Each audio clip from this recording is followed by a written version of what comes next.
Bueno, primero de todo agradecer nuevamente a Club Renal la oportunidad de que yo pueda estar aquí otro evento más de cara a la explicación de este punto tan importante con referencia a las actividades energéticas, con referencia a la sostenibilidad y al futuro que tenemos que dar a paso. Yo he marcado un objetivo personal que es conseguir hacer esta charla en menos de 15 minutos más descuento, voy a decir 17. Me voy a poner el cronómetro porque sé que así que nada, espero que sea lo suficientemente amena. Simplemente voy a explicar cómo enfocar las auditorías energéticas y cómo las auditorías energéticas son ese punto de partida de cara a la descarbonización. Básicamente, la industria actualmente en España representa en torno al 22%, según datos de INEA en el año 2023. Esto es el primer factor, el segundo factor tras los hogares en cuanto a consumo de energía. Y sabemos que según la Directiva Energética de Europa se ha determinado el objetivo Fit for 55, que es reducir el 55% de las emisiones con respecto a nivel de 1990. Todavía estamos lejos de ese punto, es decir, al final eso conlleva un plan de acción que debe realizarse pues, con diferentes factores, como se mencionaba, con la reducción de los gases por parte de Santiago, con auditorías energéticas, con cualquier mecanismo que nos pueda ayudar a tener una visión general de cómo proceder para poder reducir. Realmente sabemos que podemos tener un ahorro potencial en torno al 20-40% identificado mediante auditorías industriales de las que yo pues, he hecho o a esos efectos. Más o menos esa reducción de energía. Pero primero de todo, es necesario saber qué es una auditoría energética. Como tal, una auditoría energética no es una simple inspección, no es algo que vamos a coger con pinzas de que lo queremos por normativa, sino también para cualquier empresa es necesario de cara a tener una idea de cómo está su empresa actualmente y cómo quiere llevarla en el ámbito energético. Existe una serie de fases que básicamente siempre es esa recopilación de datos inicial, donde se va con el cliente, siempre vemos las facturas energéticas de los últimos 3-4 años y con toda esa información general, más la inspección del campo, que es la siguiente fase que se realiza, pues, con cámaras demográficas, con mediciones eléctricas y demás, tenemos un balance general de cómo está la empresa que estamos analizando. Con ese balance en general, con ese balance energético en general, se determina, y esto es muy importante, ya creo que lo mencionó Santiago previamente, unos ratios unos indicadores. Ese ratio que podemos indicar es, por ejemplo, kilovatio hora con respecto a qué. Kilovatio hora con respecto a tonelada de pienso para animales, por ejemplo, en el invento producida, kilovatio hora con respecto a latas de atún, kilovatio hora con respecto a horas de trabajo de la gente empleada. Es decir, algo hay que indicar porque una empresa de unos 4 años, otros 4 años, esa empresa puede aumentar su consumo energético, pero también puede aumentar su producción. ¿Vale? Entonces siempre hay que mantener ese ratio, que es la clave de saber cómo estamos yendo. Una vez tenemos todos esos datos, el balance, hemos indicado el ratio y hemos comprobado cómo se ha avanzado estos 4 años, se hace una propuesta de medidas, que obviamente más adelante explicaré. Son medidas utilizadas por retorno, eliminación, fotovoltaica, energías renovables en general, reducción de fugas que puede haber en diferentes partes de una empresa, pero bueno, más adelante lo detallo. Y finalmente, informe y seguimiento. Se entrega un informe, se hace la comunicación, en este caso en Galicia, a la INEGA, en otras comunidades autónomas a la administración competente. Y es importante esto, porque informe y seguimiento implica lo que mencionaba Lourdes también. No puede quedar en saco roto. Un informe se detalla el plan de acción, el diagnóstico, el plan de acción a llevar a cabo, pero luego hay que hacer seguimiento. Siempre hay que hacer seguimiento a todo lo que se entrega, porque no sirve de nada entregar un informe donde mencionemos las debilidades energéticas que puede tener una empresa y qué es lo que debería hacer para mejorar energéticamente si luego no se lleva a cabo con un plan de acción. Pero antes de todo esto es necesario saber el marco normativo de obligaciones. Como decía, hay una serie de obligaciones para tener que realizar las auditorías energéticas, pero quien quiera, cualquier empresa puede hacerla voluntariamente. Siempre lo recomiendo porque al final, aunque sea una mediana empresa, pequeña es palabra, una mediana empresa puede tener puntos muy fáciles donde con mejorar un poquito ya el ahorro energético y económico es considerable. Entonces el marco normativo ahora mismo, el ámbito de aplicaciones para empresas, según el decreto 126/2016, que todavía está en vigor, para empresas con más de 250 empleados, para volumen de negocio mayor a 50 millones, balance de 43, y quedan excluidas, como decía, las pymes, excluidas de la obligatoria, pero recomiendo a las empresas que tengan un consumo suficientemente elevado que las realices. La auditoría energética es obligatoria para eso, para lo que decía las grandes empresas, cada 4 años, comunicar a la administración competente, en este caso INEA, y que se cubra al menos el 85% de la demanda nacional. ¿Vale? En este caso puede tener agencias por toda España y solo es necesario evitar 9 de ellas y ya cubrimos el 85%. ¿Vale? No es necesario evitar todas. ¿Qué ocurre? Está ahora mismo la Directiva de Eficiencia Energética del 2023 que amplía el umbral a empresas con más de 100 millones de euros de consumo energético y obliga a implementar las recomendaciones por en torno a menos de 3 años. Esto tendría que actualizarse el Real Decreto para ya empezar a adaptar a la Directiva Europea. Todavía no se ha hecho, está previsto que igual a octubre del 27 tengan que actualizarse, ¿vale? Pero de momento sería cómo está actualmente y cómo podríamos seguir avanzando. Luego, metodología de las 6 fases. Esto es un poco la repetición de lo que comenté antes. El inicio, la visita y medición, lo considero importante cuando estamos en campo, siempre analizar todo. Pues tenemos para medir con cámara termográfica las posibles fugas que pueda haber en la caldera de gas natural, podemos medir los puntos de rotura que puede tener unos paneles fotovoltaicos con un dron termográfico, se pueden medir con un analizador de redes cómo está nuestra red eléctrica actual, ¿vale? Lo que decía, la fase 2 es importante, junto con los datos que nos pasa al cliente, para analizar y realizar el diagnóstico. Después se envían, lo que decía, este tipo de propuestas que están pues, realizadas por retorno y por amortización, que veremos en corto, medio y largo plazo, pero veremos más adelante. Áreas claves de intervención en la industria.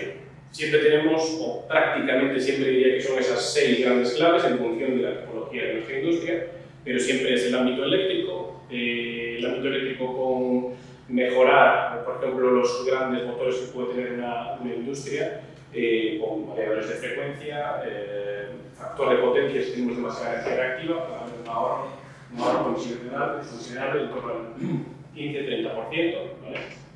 Calor industrial, calderas especialmente, podemos aprovechar los humos que nuestra caldera de gas está emitiendo para recuperar parte de ese calor, para precalentar ese agua y al mismo tiempo pues, reducir la diferencia térmica de agua que ha entrado en nuestra caldera. Si parte de 15 grados de la red y gracias a un economizador partimos de 20, pues ya estamos ahorrando porque no es necesario hacer ese salto tan alto de generación de calor. Iluminación, todos la conocéis. Eso ya se está haciendo prácticamente en todos los sitios, o ya está implementado, sustitución a LED, más control en este caso, de temporizador y demás. ¿Vale? Estas inversiones tienen una amortización muy rápida en menos de 2 años y reducen el consumo más de la mitad con respecto a las convencionales. Refrigeración, pues también otro punto, optimización de frío, recuperación de calor por compresores. Luego la contenido es uno de los que más me encuentro cuando voy a hacer las auditorías, detección de fugas.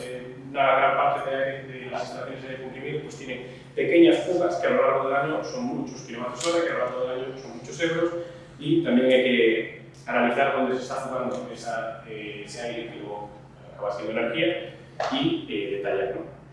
Y luego el autoconsumo renovable que todos ya conocéis, pues fotovoltaica industrial, la aerotermia, también se está implementando mucho. En menor medida el biogás o hidrógeno verde, todavía está un poco verde, pero sí sabemos que hay 2 o 3 fuentes de energía renovables que se pueden implementar. También es importante, y aquí lo dejo claro, integrarlo con curvas de carga del proceso. No me vale nada si ponemos una instalación fotovoltaica que no se adecua a la curva de carga de la empresa. Es decir, la empresa que consume la mayor parte de su energía, me invento, a las 6 de la mañana, y tenemos una instalación fotovoltaica que produce nuestra mayor cantidad de energía a las 2 del mediodía. Hay que ver, no todo es poner energías renovables, sino analizar el por qué y cómo ponerlas, ¿vale? Luego, resultados típicos de la auditoría industrial, pues más o menos con el ahorro medio que podemos conseguir es en torno a un 10, un 30%, ¿vale? Y podemos retornarlo en 1 o 4 años. La mayoría de las estrellas, por decir 1 año, pues puede ser las luces LED. 4 años puede ser una instalación fotovoltaica que cubre perfectamente el perfil de carga si no nos vamos un poquito más allá. Y en esta gráfica trato de mostrar pues, como, por ejemplo, iluminación, pues un rango de ahorro del 55% que mencionaba, climatización, pues en torno al 18%, motores, aire comprimido también lo que decía el 30%, la fotovoltaica es un 12%, pero lo que decía, hay que analizar cómo podemos encajarlo y aparte el 12% de la totalidad de energía que consume, energía eléctrica que consume nuestro centro, pues es un amplio porcentaje, una amplia medida de ahorro. Pero, claro, lo que queremos llegar es cómo podemos conseguir esos objetivos de descarbonización y la auditoría es simplemente el primer paso. El primer paso es saber, lo que se decía, tener un informe general de cómo está la situación para seguir dando pequeños escalones. El primer escalón es la auditoría y el segundo es la eficiencia, pues implementación de medidas. Lo que decíamos, fotovoltaica, mejora de los compresores, que no es igual, todo lo que podamos reducir de energía y todo lo que podamos generar también de energía es un paso adelante. Con la integración de las energías renovables, es lo mejor que podemos hacer. Lo decían los anteriores ponentes, España es un país con unas fuentes energéticas envidiables a nivel, no sé si mundial, pero europeo. Tenemos una mayor cantidad de horas de sol, pero también si vamos para el norte tenemos una cantidad de viento y de hidráulica que si lo aprovechamos lo suficiente tenemos esa gran capacidad de poder desarrollar y de poder depender menos. Entonces, cuando todo esto esté en marcha, tenemos ya marcada la neutralidad climática, que sería pues, el objetivo de cero emisiones que tanto ansiamos llegar a conseguir. Está muy lejos todavía. Obviamente también habrá que enfocarse en otro factor, que aquí no lo menciono, pero es el transporte.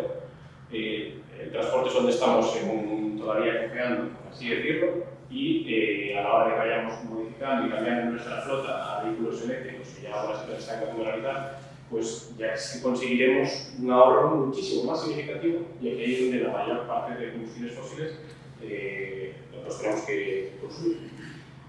Y del diagnóstico al plan de acción. El plan de descarbonización consta de varias fases, pero podemos disponer, y es necesario que nuestro cliente, cuando le vamos a realizar una auditoría energética, sepa lo cortoplacista, lo medioplacista y lo largoplacista. Entonces, todas las acciones son válidas, pero hay que ver qué es lo que podemos rentabilizar a corto plazo, qué es lo que buscamos. Se puede hacer todas o se puede coger un conjunto de ellas. Sustitución LED, ya lo mencioné, corrección de factor de potencia, algo muy básico. Banco de condensadores, si tenemos demasiada energía negativa, pues podemos corregirlo y aunque no sea, aunque el principal objetivo de ese sea el ahorro económico de nuestras facturas, pues sigue siendo una medida muy interesante. Control y detección de fugas, os comentaba, es algo, un arreglo muy básico, pero que perdemos muchísima energía. Y revisión tarifaria y contrato de suministro, pues también nos está ocurriendo muchas veces las tarifas no se ajustan, las tarifas que tienen las empresas no se ajustan a su perfil de consumo o a su demanda energética o a la potencia máxima que puede llegar a demandar, ¿vale? Entonces también, aunque no es algo del ámbito energético, sí es algo del ámbito económico. Medio plazo, pues tenemos opciones como variadores de frecuencia en motores, en vez de tener motores de arranque paro. Si necesitas solo el 50% para que está a mitad de carga, no es necesario estar tirando del 100% a la capa. Los variadores de frecuencia nos permiten regular y de alguna forma no tener que consumir tanta energía en un momento dado. Recuperadores de calor como el economizador, que eso se previamente, economizador de la caldera, la instalación fotovoltaica ya mencioné, monitorizaciones y submedición energética. Este paso no es una rentabilidad instantánea, es simplemente tener la capacidad de medir cada uno de los puntos energéticos de la empresa y de esa forma nos permite que cuando toque la siguiente auditoría, dentro de 4 años, tener una visión general de dónde se está yendo cada kilovatio hora en cada minuto. Entonces, muchas de las propuestas que proponemos es un analizador de redes en los puntos críticos de la empresa y con ello pues, poder obtener la información para dentro de 4 años decir, vale, aquí se perdió esto, aquí se perdió esto otro. Y tener los datos medidos, que es una de las cosas en las que no tenemos esa capacidad de poder ver en los últimos 4 años solamente con las facturas eléctricas, porque te indica lo que consumieron, pero no te puede detallar tan exactamente dónde se está perdiendo dentro de una propia factura, ¿no? Y luego, a largo plazo, a mayor de 5 años, pues la identificación de procesos térmicos es muy complejo. Suele ser, a medida que se van estropeando ciertos equipamientos o o la vida útil de alguna maquinaria o la flota le toca cambiarla, pues la flota de transporte toca cambiarla, pues sí que vamos electrificando los procesos térmicos, pero de normal económicamente no compensa la mayoría de las veces una sustitución. Hidrógeno verde, pues también está un poco en desarrollo. Almacenamiento energético con baterías, las instalaciones fotovoltaicas en ese incluido las de baterías, otro tipo de almacenamientos para que nos permita ese perfil de carga que mencionaba previamente, pues ajustarlo a la demanda si no coincides. Y bueno, pues tener esa huella de carbono verificada que también al final acaba reportando ciertos beneficios para la empresa. No me quiero pasar porque llevo justo 15, me toca el descuento. Conclusiones clave. Me voy a quedar con esto, la energía es una palabra muy competitiva. Sí es cierto que la auditoría es el primer paso, pero no el último. Obligaciones como normativa, vale, pero tenerlo en cuenta como oportunidad, no tanto como obligación. Mediante eficiencias más renovables conseguimos la descarbonización real. Y me quiero parar en el último, que es el seguimiento, que es clave. Y aquí es donde dejo el enfoque final. No sirve de nada, lo vuelvo a mencionar, tener un informe de auditoría energética todo detallado y que la propia empresa haya requerido y se le haya facilitado para que no haya un plan de acción. Es necesario hacer el ciclo circular que menciona la PDCA, según la norma ISO 50001, creo que es planificar, hacer, comprobar y actuar. Sí, no es en inglés, pero sí significa. Todo el rato es necesario planificar, hacer, actuar, comprobar y actuar y seguir buscando formas de mejorar energéticamente nuestra empresa. Creo que es lo interesante y de ahí el seguimiento, que es la clave. Y no os quiero robar más tiempo, me he pasado un minuto, así que muchas gracias a todos por la atención.